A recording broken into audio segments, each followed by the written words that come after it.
Bueno, empecemos con lo primero, el tema de conjuntos. Bien, ¿qué vamos a entender por un conjunto?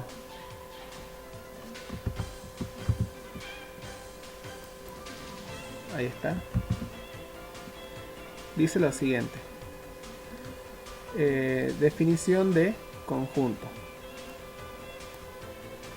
Se define como conjunto a una colección de ciertos objetos. A dichos objetos se los llama elementos del conjunto.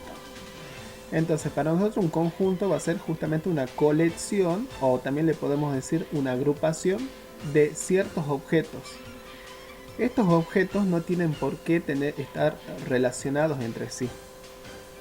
Ya vamos a ver que hay conjuntos que pueden tener números y letras, hay conjuntos que pueden tener palabras, hay conjuntos que pueden tener distintos elementos. O sea, lo que viven acá en esta colección pueden ser infinidad de cosas. Bueno, ¿qué tenemos que tener en cuenta? A los conjuntos, por lo general, los vamos a simbolizar con las letras mayúsculas A, B, C y así. Mientras que a los elementos de un conjunto con letras minúsculas, A minúscula, B minúscula, C minúscula. Entonces, A mayúsculas para conjuntos y los elementos que están en el conjunto con letras minúsculas. Dice lo siguiente, para indicar que un elemento, en este caso X, está en un conjunto A, se escribe que X pertenece a A. Y se lee justamente X pertenece al conjunto A o X pertenece a, como ustedes quieran. De lo contrario, si no sucede eso, se pone o se escribe así. Y esto se leería X no pertenece a A. ¿Se entiende o no? Bueno, a ver, esperen un momento. Dentro de los conjuntos vamos a hacer dos distinciones. Tenemos los conjuntos que son finitos y un conjunto que puede ser infinito. Entonces veamos la definición 2, dice. Un conjunto finito es aquel que tiene un número finito de elementos. Mientras que un conjunto que tiene un número infinito de elementos se dice que es un conjunto infinito. Entonces tenemos dos tipos de conjuntos, los conjuntos que son finitos y los conjuntos que son infinitos en general. Acá vamos a hablar justamente de lo que es el cardinal de un conjunto. Dice, si bien la definición de cardinal de un conjunto es un concepto algo difícil de presentar, pues para hablar de cardinal tendríamos que hablar de un montón de cosas de la teoría de conjuntos. Nosotros nos va a interesar comprender los siguientes casos. Dado un conjunto A, el cardinal de dicho conjunto se va a simbolizar como A y entre barritas. ¿Ven? Entonces, esto que está acá se simboliza el cardinal del conjunto A. Y vamos a tener primero dos casos. Si el conjunto es finito, entonces el cardinal del conjunto va a ser el número de elementos que posee. Entonces, eso se simboliza así. El cardinal de A es n de A. N de A significa justamente el número de elementos que posee el conjunto A. Ahora uno se pregunta, ¿qué pasa si el conjunto es infinito? O sea, si tiene una cantidad infinita de elementos. Bueno, si tiene una cantidad infinita de elementos, esperen. Entonces vamos a decir lo siguiente. Si tiene una cantidad infinita de elementos, también tenemos que hacer dos distinciones. Aunque no parezca, hay dos tipos de conjuntos infinitos y van a ser los siguientes. Dice, si podemos hacer corresponder a los elementos del conjunto con el conjunto de los números naturales, que ya lo conocemos, mediante una función biyectiva, entonces decimos que el cardinal de A va a ser igual que el cardinal de los naturales Y eso se va a simbolizar con este simbolito de acá que se llama Aleph 0. Ya vamos a explicar bien qué significa eso. Ahora, si el conjunto es infinito pero no podemos hacer corresponder a los elementos del conjunto con el conjunto de los números naturales mediante una función biyectiva, entonces decimos que el cardinal de A es el cardinal de R y es Aleph 1. Entonces, básicamente, tenemos dos tipos de conjuntos infinitos. Aquellos en los que a cada elemento del conjunto se le puede asignar un número natural mediante una función biyectiva, y aquellos conjuntos infinitos donde no puede hacerse esa asignación. Obviamente, capaz que ustedes no se acuerdan qué es una función biyectiva. Ya vamos a ver justamente eso. Pero en definitiva, tenemos que el cardinal de A puede ser el cardinal de los naturales, o puede ser el cardinal de A puede ser el cardinal de los reales. ¿Se entiende, chicos, qué es una función biyectiva o no? A ver, ¿se acuerdan que era una función biyectiva?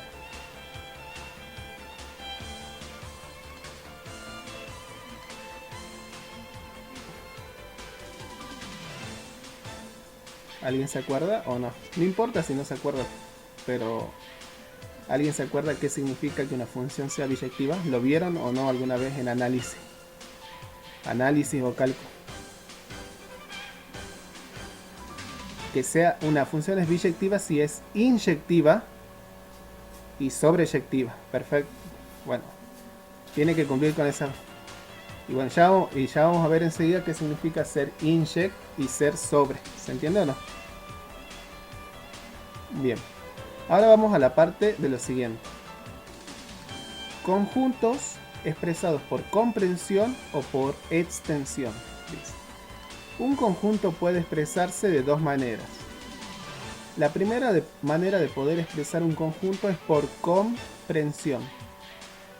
Dice, entre llaves se expresa a los elementos del conjunto mediante alguna cualidad o condición o propiedad común. ¿Se entiende o no? Y también los conjuntos se pueden expresar por extensión.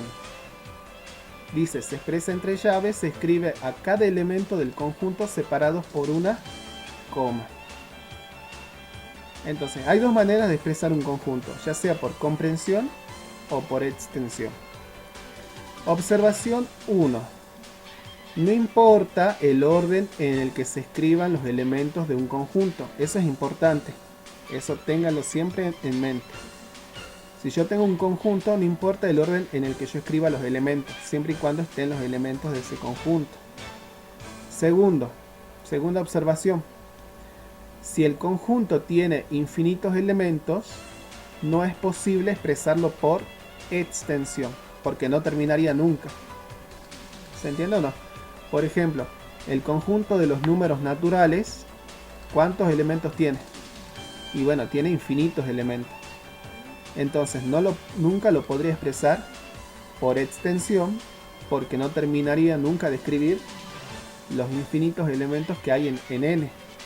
Y lo mismo con z, y lo mismo con el conjunto q, que es el de los racionales, o el conjunto r, que es el de los reales. Bueno, esos son conjuntos que son infinitos y por lo tanto no pueden escribirse por extensión, y sí o sí deben escribirse por comprensión. Para sacar algunas dudas, veamos un ejemplo.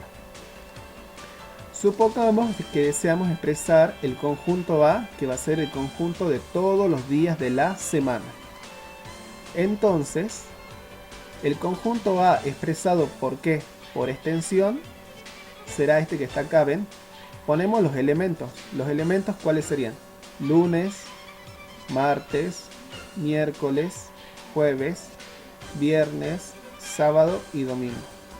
Y entre cada elemento se coloca, como dice ahí la definición, una coma. Entonces acá el conjunto está expresado ¿por qué? Por extensión. Ahora, ¿Cómo expresaría el mismo conjunto pero por comprensión? Entonces lo escribiría de la siguiente manera. El conjunto A son todos los X, tal que X es un día de la semana. Entonces acá estoy diciendo, ven, estoy expresando de X una ¿qué? Una cualidad. ¿Cuál es la cualidad de X? Y que tiene que ser un día de la semana. ¿Se entiende esto, chicos, o no? Extensión y comprensión. Más que nada nos me interesan los de comprensión porque tiene que haber alguna cualidad, condición o propiedad común. ¿Se entiende o no?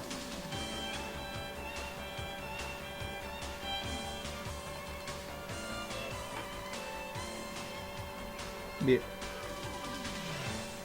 Bueno, el que calla otorgan. Bueno, ahora vamos a ver algunos conjuntos que son especiales. El conjunto llamado conjunto universal y el conjunto que se llama conjunto vacío. Son conjuntos especiales y los vamos a utilizar mucho en probabilidad. Conjunto universal o también se llama conjunto referencial, porque es el que nosotros vamos a tener como referencia. Es un conjunto fijo que a partir de sus elementos formamos los otros conjuntos y lo denotamos generalmente con U de universal. ¿Se entiende o no? Y ahora el conjunto vacío es el conjunto que no tiene elementos y lo vamos a denotar con esta letra, que es una letra griega que la llamamos phi, o también podemos expresar el conjunto vacío con llaves, y obviamente ¿qué se escribe entre medio de las llaves? No se escribe nada. Eso nos da a entender que no tiene ningún elemento, porque justamente el conjunto vacío no tiene elemento. Esperen un momentito. Así vamos a tener lo siguiente. Cuando tenemos un conjunto universal U, un conjunto que se forma a partir de los elementos de U, lo expresamos de la siguiente manera. El conjunto A que se forma a partir de los elementos de U son los, abrimos llave y decimos los X que pertenecen a U, tal que P de X. Este P de X justamente es la propiedad o cualidad que identifica a los elementos de A. ¿Se entiende o no? Veamos otro ejemplo. Si tomamos como ejemplo, ahora dice ejemplo 2, si tomamos como conjunto universal justamente los días de la semana, los X, tal que X es un día de la semana, acá está escrito por ¿qué? Por comprensión, y acá está escrito por extensión. Y tomamos los siguientes conjuntos.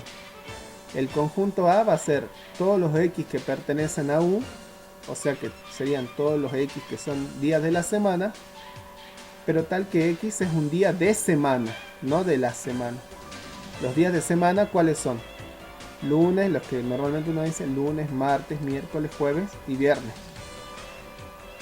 Esos son los días de semana, no días de la semana. Entonces, así podemos escribir, por ejemplo, que lunes pertenece a A, jueves pertenece a A, porque está en el conjunto A, sábado no pertenece a A, y domingo tampoco pertenece a A. Veamos otro ejemplo. Sea el conjunto universal U, que va a ser todos los X, tal que X es un dígito. Los dígitos son los números con los que formamos todos los otros números naturales. Y bueno, esos dígitos son el 0, el 1, el 2, el 3, el 4, el 5, el 6, el 7, el 8 y el 9. ¿Cuántos dígitos hay? 10. ¿Se entiende o no? Este va a ser mi conjunto universal. Y a partir de este vamos a formar el conjunto A. El conjunto A va a ser cualquier X que pertenezca a U, o sea cualquiera de estos elementos, tal que el X sea impar. Entonces, si X es impar, de este conjunto tenemos que tomar todos los que son impares, que claramente van a ser 1, 3, 5, 7 y 9. Así podemos escribir, por ejemplo, que 1 pertenece a, 3 pertenece a, 0 no pertenece a y 6 no pertenece al conjunto A. Otro ejemplo, a ver. Sea el conjunto universal U tal que X es un número entero. Y bueno, ese conjunto nosotros ya lo simbolizamos en matemática como Z. El conjunto de los enteros es Z. Y vamos a tomar el conjunto A como todos los X que pertenecen a U, o sea que diríamos todos los X que pertenecen a Z, tal que X es un número positivo. Entonces eso en matemática nosotros lo simbolizábamos como Z más. Así podemos escribir, dice que por ejemplo 1 pertenece a, 4 pertenece a, 0 no pertenece a y menos 6 no pertenece a. ¿Se entiende estos ejemplos de conjunto universal y un conjunto que se forma a partir del universal, chicos? Bien. Ahora, conjunto unitario. Se dice que A es un conjunto unitario si tiene un único elemento. Por ejemplo, sea el conjunto universal U tal que X es un mes del año. Acá el conjunto está expresado por ¿qué? Por comprensión. Y el conjunto A va a ser todos los X que pertenecen a U tal que X cuyo nombre empieza con F. Entonces, ¿cuántos son los meses del año que empiezan con F? Y bueno, uno solo, que es febrero. Entonces, ¿cuántos elementos tiene el conjunto A? Entonces vamos a decir que el conjunto A es unitario, porque tiene un único elemento. Claro, acá está expresado por comprensión y acá está expresado por extensión. Bien, Alejandra, ¿no? Sí, perfecto. Acá está expresado el mismo conjunto, ¿ven? Por comprensión y acá está expresado por extensión. Yo podría haber dicho que el conjunto, puedo inventar por ejemplo otro. El conjunto B son todos los X que pertenecen a U, tal que X cuyo nombre empieza con M. Y con M, ¿quiénes son los meses del año que empiezan con M? Marzo, mayo, después nadie más, ¿o no? Entonces, ¿ese conjunto B sería unitario o no? No, porque no tiene que tener un único elemento. ¿Se entendió o no? ¿Van entendiendo o no? En realidad tienen que ir refrescando porque todo esto ustedes ya lo han visto alguna vez. Ahora, diagrama de Venn. Una manera de representar conjuntos es realizando un diagrama de Venn, que consiste en dibujar un rectángulo que representa el conjunto universal y dibujar óvalos donde su interior representa a los conjuntos que forman con los elementos del conjunto universal. En el caso de que el conjunto universal tenga pocos elementos, en el interior del óvalo se colocan los elementos del conjunto A. Pero eso obviamente va a ser si el conjunto universal tiene pocos elementos. Si no, no hay manera.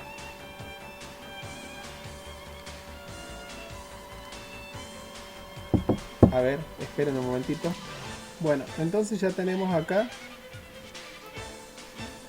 un diagrama de Venn. Y entonces, en el diagrama de Venn, chicos, silencio, por favor.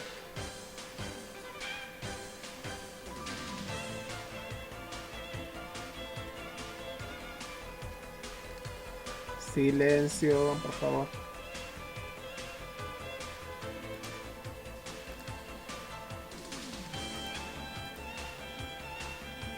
Bueno, entonces, recopilando, en un diagrama de Venn, acá ponemos con un rectángulo el conjunto universal y con óvalos se dibujan los conjuntos.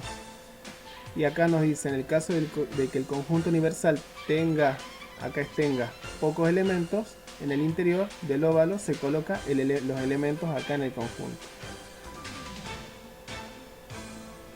¿No se ve?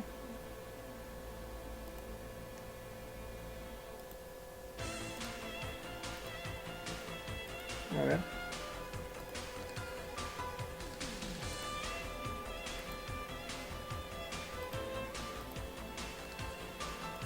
Ahí.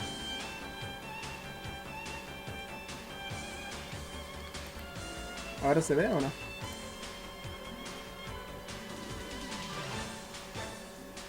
Listo. Entonces, ahora vamos a empezar con las operaciones entre conjuntos, que era lo que habíamos hablado al comienzo. Bueno, la primera operación que nosotros vamos a ver es el complemento de un conjunto. ¿Cómo vamos a definir el complemento?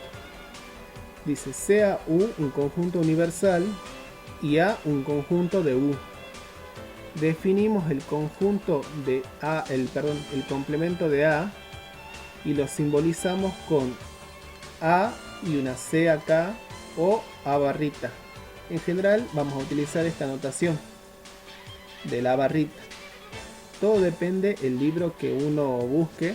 Puede estar esta o esta al siguiente conjunto. Y acá hay otra anotación. Algunos libros también utilizan como el complemento el A y la prima. ¿Entienden o no? Entonces esto es lo mismo que esto y es lo mismo que esto. Vuelvo a repetir, nosotros en general vamos a trabajar con la primera. Entonces el complemento del conjunto van a ser ¿quiénes? Todos los X que pertenecen a U, de modo que X no pertenezca a A. Básicamente sería lo siguiente. Son todos los X que están en U pero que no están en A. Para este conjunto que está acá, si el conjunto A está formado por el 1, el 3, el 9, el 5 y el 7, ¿quién sería su complemento? Su complemento serían todos los elementos que están en U pero no están en A, que serían 4, 6, 2 y 8. ¿Se entiende o no? Vuelvo a repetir, son todos los elementos de U pero que no están en A. Y así se define el quién, el complemento. Segunda operación, unión.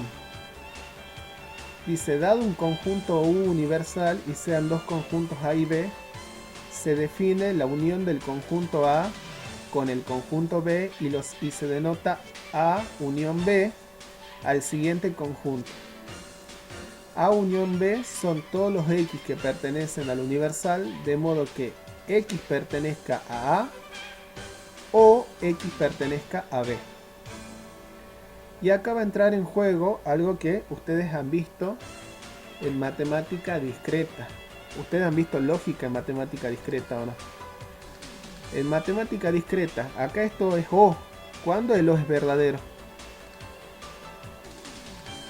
¿Cuándo esto sería verdadero? Si lo veremos como proposición. ¿Se acuerdan de eso o no? De las tablas de verdad.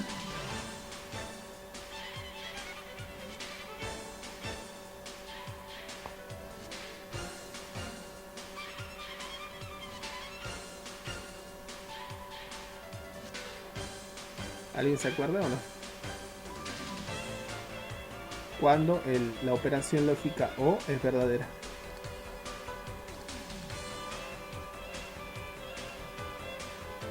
Cuando al menos una se cumpla. O sea que la unión se tiene que leer de esta manera. Si X pertenece a A, ya seguro pertenece a ¿quién? A la unión. No necesito que X pertenezca a A y a la vez que pertenezca a B. Basta con que se cumpla una de las dos. ¿Se entiende o no? De nuevo, si X pertenece a B, entonces seguro pertenece a ¿dónde? A la unión. Y el elemento podría pertenecer a A y a B. Y bueno, también va a estar en la unión. Porque cumple con ambas. Pero de nuevo repetimos, el O va a ser verdadero cuando ¿quién? Cuando al menos una de las dos se cumpla o sea verdadera. En cambio, ahora vamos a ver la intersección de conjuntos. La intersección de conjuntos dice lo siguiente: dado un conjunto universal U y sean dos conjuntos A y B, se define la intersección del conjunto A con el conjunto B y se denota A intersección B al siguiente conjunto. A intersección B son los X que pertenecen al conjunto universal, de modo que X pertenece a A y X pertenece a B. Entonces de nuevo nos acordamos de lógica. Cuando el i era verdadero. Para que el i sea verdadero, recuerden que ambas tienen que ser verdaderas. Entonces un elemento va a estar en la intersección si cumple con las dos cosas simultáneamente, con pertenecer a A y con pertenecer a B. Por último tenemos la diferencia o resta de conjuntos. Dice lo siguiente: sea un conjunto universal U y dos conjuntos A y B, se define la diferencia del conjunto A con el conjunto B y se denota A menos B al siguiente conjunto. El conjunto A menos B se va a formar con todos los X que pertenezcan al universal, tal que X pertenece al conjunto A, pero, o Y, X no pertenece a B. Entonces son todos los X que están en A, pero no están en B. Bueno, ahora gráficamente cada una de estas operaciones con un diagrama de Venn también se pueden interpretar. Acá están, justamente ven las interpretaciones gráficas de las operaciones. Si este es el conjunto A, el complemento es todo lo que no está en A. Todo lo que está acá ven sombreado, que es todo lo que no está en A. Si este es el conjunto A y el B, la unión es todo lo que está pintado, que serían todos los elementos que están acá, todos los que están acá, y obviamente los elementos que tienen en qué, en común. ¿Se entiende? Ahora, ¿qué va a ser la intersección? La intersección solamente va a ser esta parte de acá. Serían los elementos que tienen en común el conjunto A y el conjunto B. Y la diferencia son justamente de A menos B, así como lo habíamos definido acá, A menos B. También podríamos hacer B menos A, ¿no? Eso tengan en cuenta. O puedo hacer A menos B o puedo hacer B menos A. Acá está en realidad hecha la interpretación de A menos B. Son todos los elementos que están en A, pero que no tienen que estar en B. ¿Se entiende o no? Que sería esta parte de acá que está sombreada. Bueno, así interpretamos gráficamente las operaciones de conjuntos.